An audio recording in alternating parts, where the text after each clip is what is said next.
At Maverick Public Relations, growing your influence is their specialty. NPR works with remarkable companies in the cannabis industry to deliver exceptional results. Experience big agency expertise and outstanding client service delivered by seasoned and knowledgeable experts. Connect with Maverick PR today and move your company to the next level. Visit them today at www.themaverickpr.com.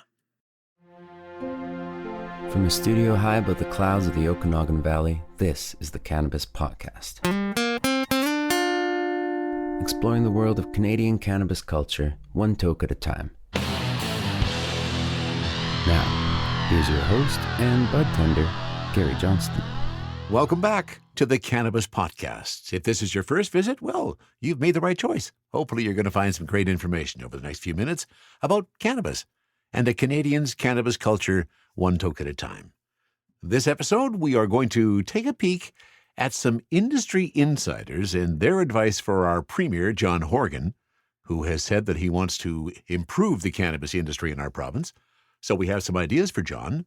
In addition to that, a conversation with a longtime friend of the podcast, Natasha Albert from Saskatoon. She's venturing into some new areas herself. We will chat about that and a whole bunch of other things about cannabis. Plus, I thought it was time for a bit of a review of where we are in retail here in the Okanagan. Things have changed marginally, a few new stores and some reviews of those stores coming up. All of that and more on episode 37 of the Cannabis Podcast. As I've said many times since starting this podcast, as the home of BC Bud, it's been a bit embarrassing how British Columbia has fared in legalization here in Canada. It was especially pleasing, I think it was Christmas Day, perhaps Boxing Day, to hear our Premier at a news conference say things like this. For those passionate about the issue of cannabis, stay tuned, the Premier said. We're going to continue to work as best we can to ensure that the consuming public gets a quality, safe product and that we reap the benefits that we can of having a long tradition of cultivating cannabis here in BC. It was so remarkable to hear our Premier finally acknowledge the history that this province has with cannabis. Now, he has tasked Mike Farnworth, the Minister of Public Safety and Solicitor General, with finding solutions to that problem. And in a recent interview, Farnworth acknowledged that cannabis production has been a significant economic driver in rural communities. A failure to transition these producers would not only jeopardize our goal to reduce the illegal market, it would also be a lost opportunity to create stable jobs that support families and communities, Farnworth said. Marijuana Business Daily spoke with British Columbia-based industry stakeholders, and together they came up with 11 new policy ideas for the current government's consideration. Idea number 1, end centralized warehousing without climate control. Travis Lane, a cannabis instructor at Camelson College and founder of Levity Solutions, says here in BC the government opted for an archaic method of distribution that includes the centralized warehousing of products. This decision ignores modern systems that include just-in-time fulfillment, which are still easily trackable by the regulator. As a result, we have an outdated and inefficient system. Number 2, streamline criminal record checks, the application process. Dan Sutton, CEO of Tantalus Labs, says British Columbia needs to be on a sprint to 700 to 1,000 retail endpoints. Quantity of retailers is directly correlated to tax revenue collected, and our lagging rollout is the slowest in Canada. Number 3, foster cooperation. Barinda Rousseau, co-founder and CEO of GrowTech, says an analysis they published in June concluded 1,300 licensed micro-cannabis producers and processors would create over 3,000 direct jobs in rural British Columbia. Number 4, provincial support for craft industry. And Barinda Rousseau again says support for the craft cannabis industry in British Columbia could come in many ways. For craft, the province could provide tax incentives. Zoning in industrial zones and on agricultural land in the province should also be a part of any future action in support of craft cannabis proprietors. Number 5, support for licensing. The licensing process is incredibly difficult, says Katie Connolly, co-owner of Sea Dog Farm Microcultivator. She had so many questions and no one to ask. And as we well know, the licensing process takes far too long. Number 6, for micros, cut out liquor distribution branch. Katie Connolly again says there needs to be an avenue for a micro cultivator, processor, farmer to ensure his cannabis goes to a local retailer so that he can contribute to his local economy. Number 7, work with municipalities on zoning. Paul Peterson, CEO of Next Leaf Solutions, says that one of the biggest challenges applicants have had to navigate is the lack of support from municipalities, specifically as it comes to zoning. Most municipalities have not been proactive in establishing clear criteria for where legal cannabis businesses can operate, particularly when it comes to cultivation and processing. Number 8, enable Farmgate sales. Riaz Bandali, CEO of Emerald Health Therapeutics, says that he believes in a diverse and robust BC cannabis marketplace that allows for retailers and producers to be successful regardless of scale. To support the creation of this form of a regulatory level, he believes that one of the first things the provincial government should do is enable Farmgate sales. Number 9, share tax revenues with municipalities.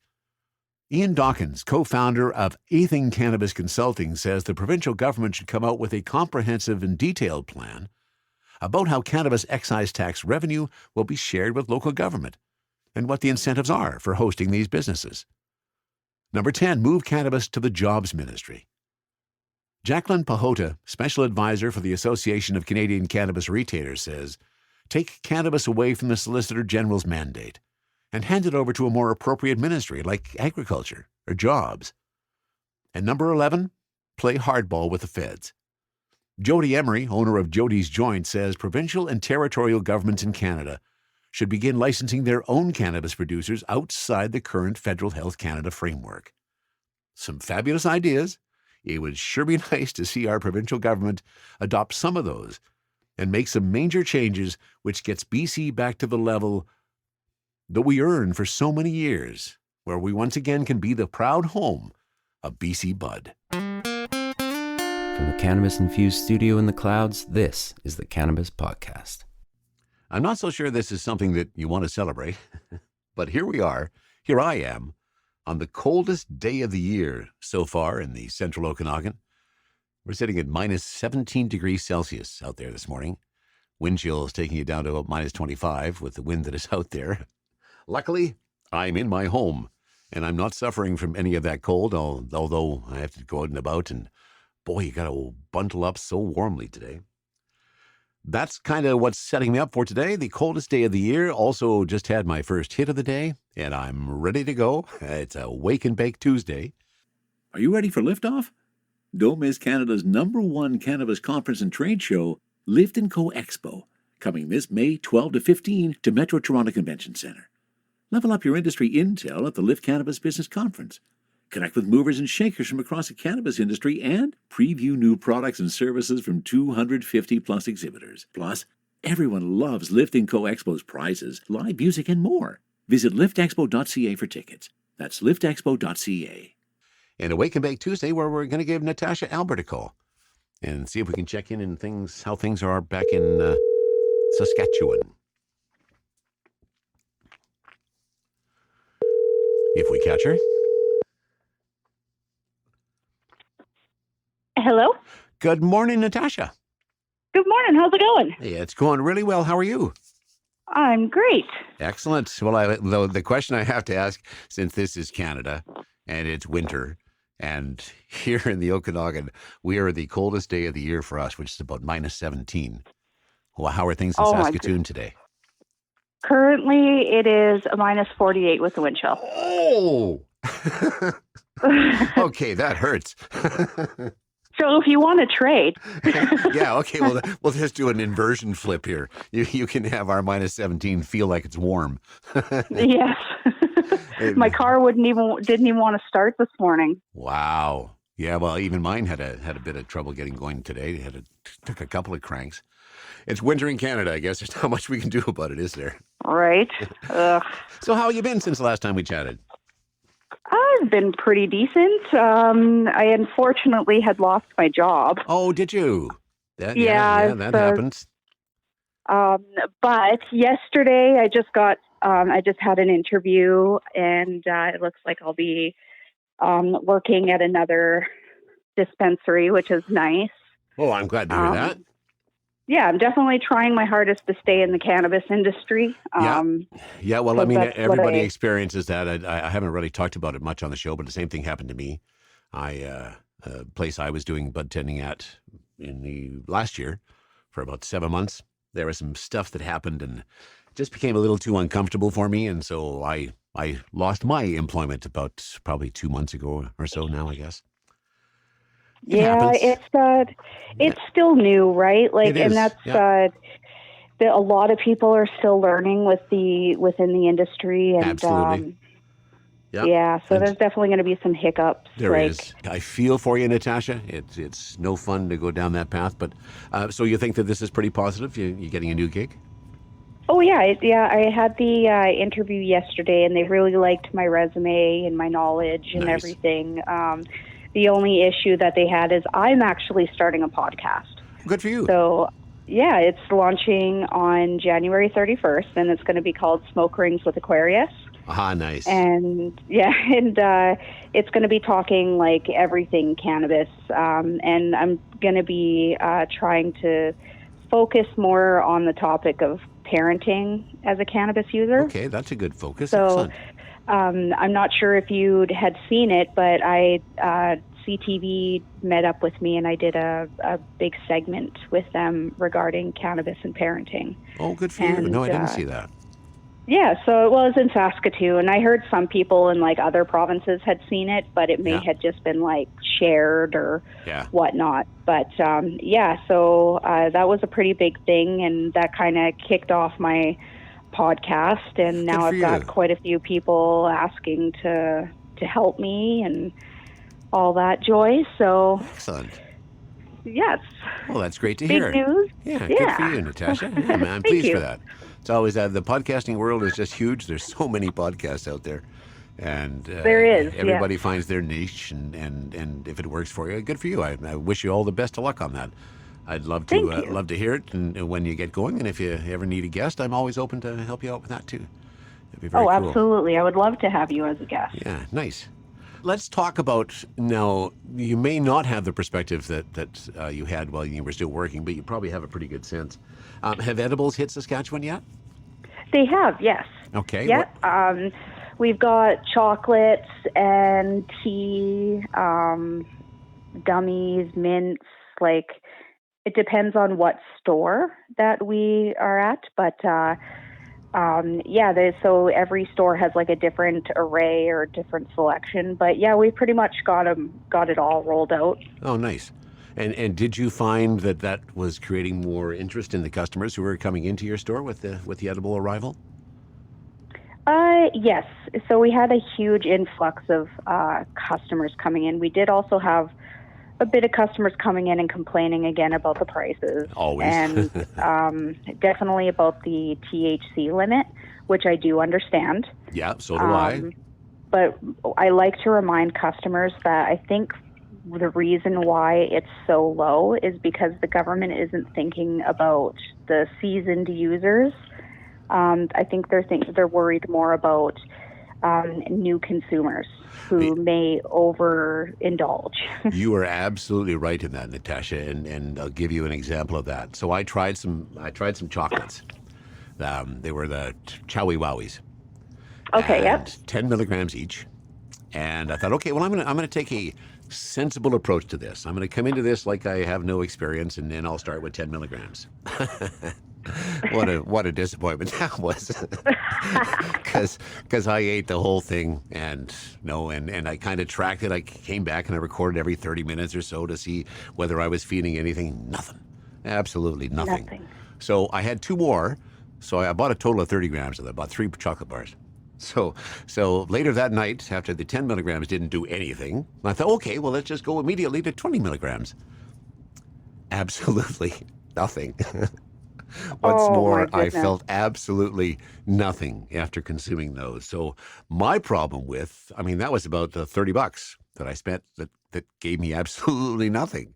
So I think you're right. That is the government's intention. It is for those new coming into the industry from the edibles perspective. But now I guess seasoned tokers like myself and you've got to figure out what our dosage is. Have you tried any of them yet?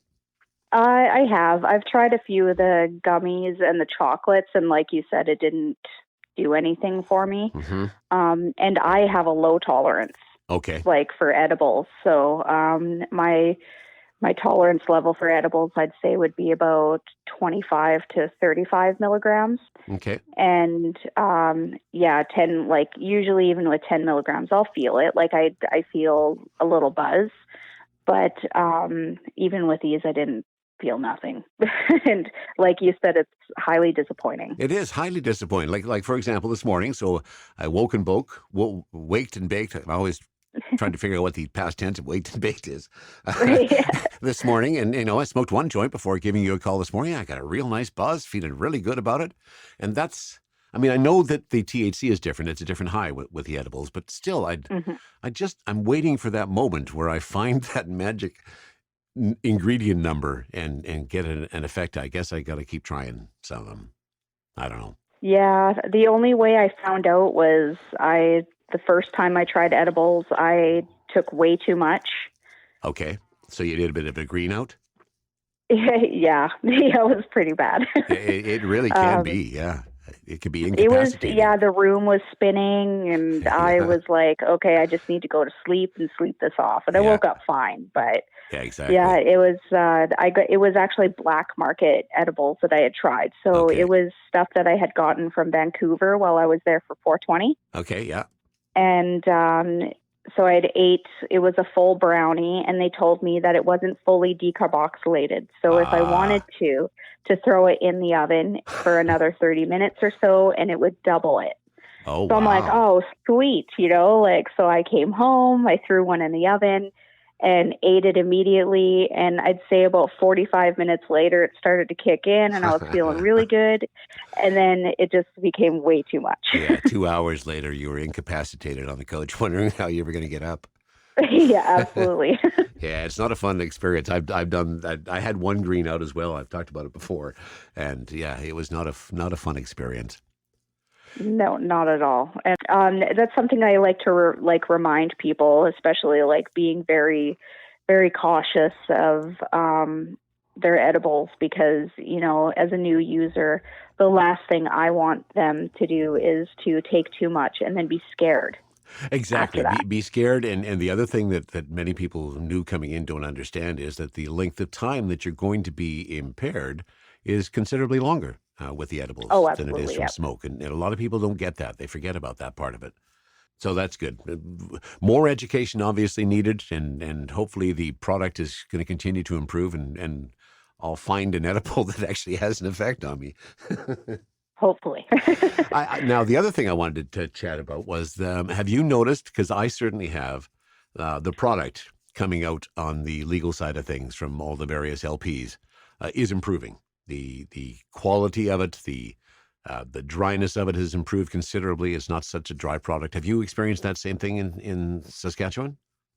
Oh, absolutely. Yeah. Yes. I've noticed that not only that, but even like the buds are just way like bigger. Yeah. They're more potent. Like when you open the bag, you can actually smell it, or when you open the jar, you can really smell it. Yeah, exactly. So it's definitely fresh, and I think that they're really paying attention to consumers and trying their hardest to step it up so that they can overtake the black market.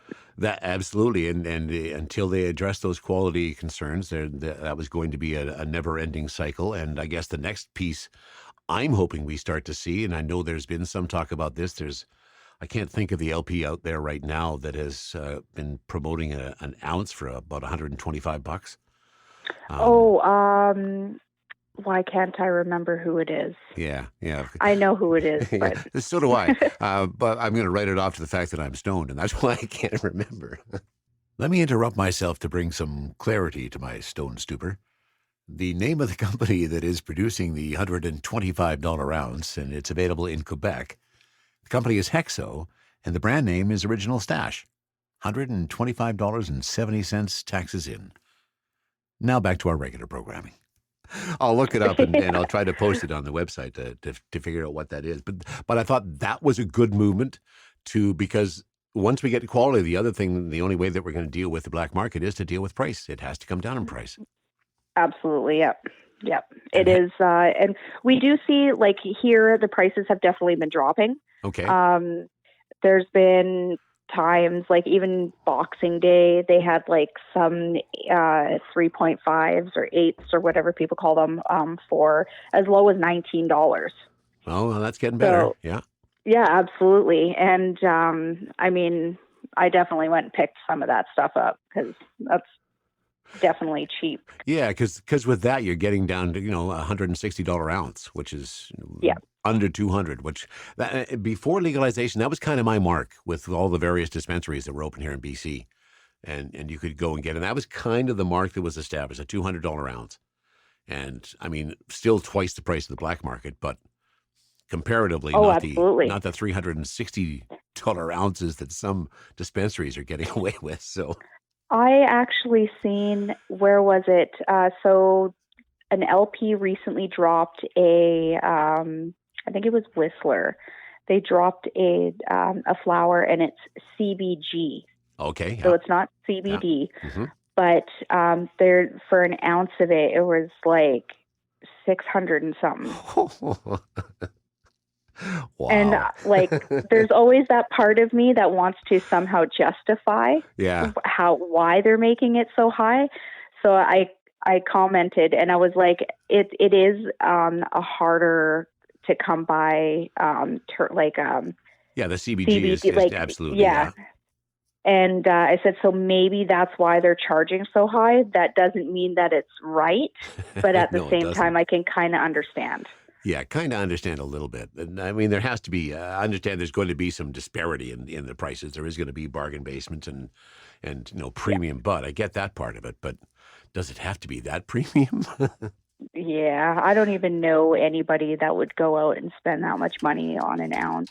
No. And the other thing that I have noticed, again, from a positive perspective, is I've noticed some of the packaging. I picked up some strawberry cream from one of the local dispensaries here, and it was in a beautiful little glass jar. Oh, wow. It wasn't plastic. It's just this really nice, appropriately sized glass jar for 3.5 grams. And I was really impressed with that. That is very impressive. Yeah, Absolutely. I was really pleased to see that. I think that's where we need to get to, so that we get away from all of this heavy plastic that's out there in the cannabis industry.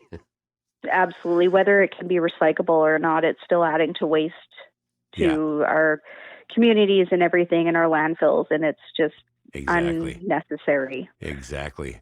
So as we head into 2020, Natasha, where do you think the industry is going to be at the end of the year? What do you think we're going to accomplish this year? I think definitely lower prices. And I'm looking forward to more like local licensed producers. Yes. I do see more popping out in certain dispensaries. So seeing like more local producers in our dispensaries, and just being able to have more variety as opposed to all these big name places that we're used to. That'd be really nice. I'd be happy if we come to the end of the year and we've accomplished some of those things. Yeah, that'd be fabulous. Yeah, and I'm really hoping for us to drop some of the stigma. We still face. Absolutely, we still face it all the time. It drives me absolutely bonkers. So much the fact that I think I've affected a personal relationship we have with a couple that we used to get together with, and I have been so adamant about getting rid of the stigma that I think I might have pushed them away. Interestingly enough, the woman in this couple, she's the one who smokes most of the pot, and in all honesty, she's more paranoid now about smoking pot than she was before legalization. Really? It is the weirdest and strangest thing. She does not want anybody to know she smokes it. She's so defensive about it. And that's odd. Yeah, it is really odd. I guess in a way, like, I can somewhat understand. I do know, like, even in small towns, people are still very scared to go to their dispensary and see who's going to notice them, right? Yeah. I guess the reason why I have trouble, I understand it. I totally understand why they're there. But the reason why I'm so adamant against it is, I guess, because I have been a proponent of it for so long. I've never been opposed to admitting to anybody that I imbibe in cannabis and that it's a big part of my life. And I think we have to get to a stage where more of us are willing to do that before we start to truly affect the stigma. Absolutely. And it takes like a whole unity of people to come together and end that stigma. And without all of us as a community, like a cannabis community, joining together and trying to fight the stigma, it's not going to end. Mm-hmm. You got that. Absolutely. So we'll continue the fight. Absolutely. And that's part of my job with my podcast. That's definitely going to be something that I'm going to be working towards, is ending the stigma. And good for you. Congratulations again on starting the podcast. I'll get the details for you and I'll post some stuff so that people can find it when it's out.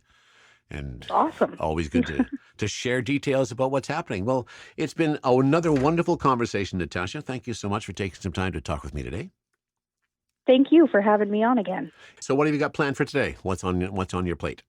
I'm doing some dog sitting for a friend. I'm going to get baked and then probably go and chill out and watch some Netflix. Ah, nice. Well, you enjoy your day, enjoy your bake session, and it's been wonderful chatting with you again, and we'll talk again soon. You too. You have a wonderful day. All right. Take care, Natasha. You as well. It has been a while since I've touched on the retail landscape, especially the retail landscape here in the Okanagan. And despite the fact that I've been harping on this for well over a year now, at the glacial pace with which stores are being opened, it's still pretty well the same. There are now, that's not perhaps quite true, because there are some stores open now. In fact, in Kelowna now, central Kelowna, there are now 2 stores which are open. Hobo, which we talked about when we first went to the grand opening. And then a new one opened. This is up in another area of Kelowna. It's referred to as the Rutland area, right beside a long-term paraphernalia shop, Mary Jane's headquarters. They've been selling bongs and pipes for years out of that location. And right next to them now is Chibas. I found, especially compared to Hobo, which we've talked about and was a bit of a spa-like feel to walking into that store. That's what a number of people have expressed to me. Chibas was kind of the opposite end of that, like you're going into the fast food cafeteria kind of thing. Just a long counter, well, not even that long of a counter. It was a very small store. And just one single counter. There were a couple of bud bars there for you to take a peek at. I kind of apologize because I don't really remember the bud bars. Maybe it's because what I purchased, I went home and I quickly forgot about it. But it was a nice store, good people, and I have found relatively good people in every store that I've gone to so far. Chibas the same. You pick up your order and they pull up an iPad. All the orders, of course, are going into that. They go into the back, grab your order, and away you go. Very quick, very efficient. And then my wife and I went to the 3rd store in our area. Of course, when Spirit Leaf opened their store in Vernon, I went up, took a visit, in fact, did an interview with Sarah Ballantyne. Really enjoyed that store. Now Spirit Leaf has a store in West Kelowna. So my wife and I went there a couple weekends ago. That's where we picked up some strawberry cream. Wonderful that was. Some indica, packaged 3.5 grams in an appropriately sized glass jar. I was really impressed with that. Nice store. Really like the layout of the Spirit Leafs and how they've taken the approach of, let's get rid of the stigma. Let's discover, in fact, something incredible each and every day. And I like that philosophy. The stores are very attractive, not spa-like, yet also not like the dispensaries that we were all going into a few years back, where as soon as you opened the door, you went, whoa, there's that heavy smell of pot. You don't get that when you walk into the Spirit Leaf in West Kelowna. Michael and Holly are the owners of that, and both wonderful people. And really a nice store. I like the layout. There's a fair number of bud bars where you can get a good sense of what's there. Everything else is also laid out on a series of electronic menus on displays in the store. And the other integration piece that I'm really enjoying is the integration with Leafly. Now, I know a lot of places, Hobo included, have a menu on Leafly, but I really just like that convenience. Because today, for example, I made a return visit and first of all took a look on Leafly, and I was looking for a couple of sativas and a couple of indicas, and I had a price point in mind to see if I could meet that price point, and I was able to. I found quarters of each of those, 2 in fact of each of those, for less than $50. Now, that's still not black market price, but it's a price that I'm comfortable in paying. And it's a price that I think I'm getting my money's worth. So I went today and Holly was there and she served me and I walked away with 4 packages, all fairly fresh, all within, I think October was the oldest one of the packages that I got. And I've been pretty impressed with the product. Perhaps we'll do a cultivar corner on one of those in the next episode. So that's a bit of a summary of how retail has changed. Now, there's still a bunch of stores we are waiting for. There's, in fact, a Spirit Leaf that's supposed to be opened in Kelowna. They're still waiting for their provincial license. That's in a great location, right on the highway in central Kelowna. I'm really looking forward to that location opening because it's 8 blocks away from my house. So that'll be wonderful. Plus, there's another 4 or 5 that have already been given their license by the city of Kelowna, but are still waiting for that provincial licensing. So I'd have to say that it is still moving at a fairly glacial pace, although the fact that there now are a number of stores open in the Okanagan, it is getting better. But as people are saying, until we get sufficient number of retail outlets open, our provincial governments are not going to be getting the revenue that they were expecting from the cannabis industry. As usual, if you're looking for the links to any of the stories I talked about today, you'll find it at cannabispodcast.com. Any comments, any suggestions for future guests or stories that I should touch on, info@cannabispodcast.com. Next week, I'm going to have another conversation, this time with a fellow that I've just met recently. He's another bud tender here in the Okanagan. His name is Devin Locke, and you and I are both going to meet him next week. So come on back then. That about does it for episode 37 of the Cannabis Podcast. From the cannabis-infused studio, high above the Okanagan Valley, this was the Cannabis Podcast.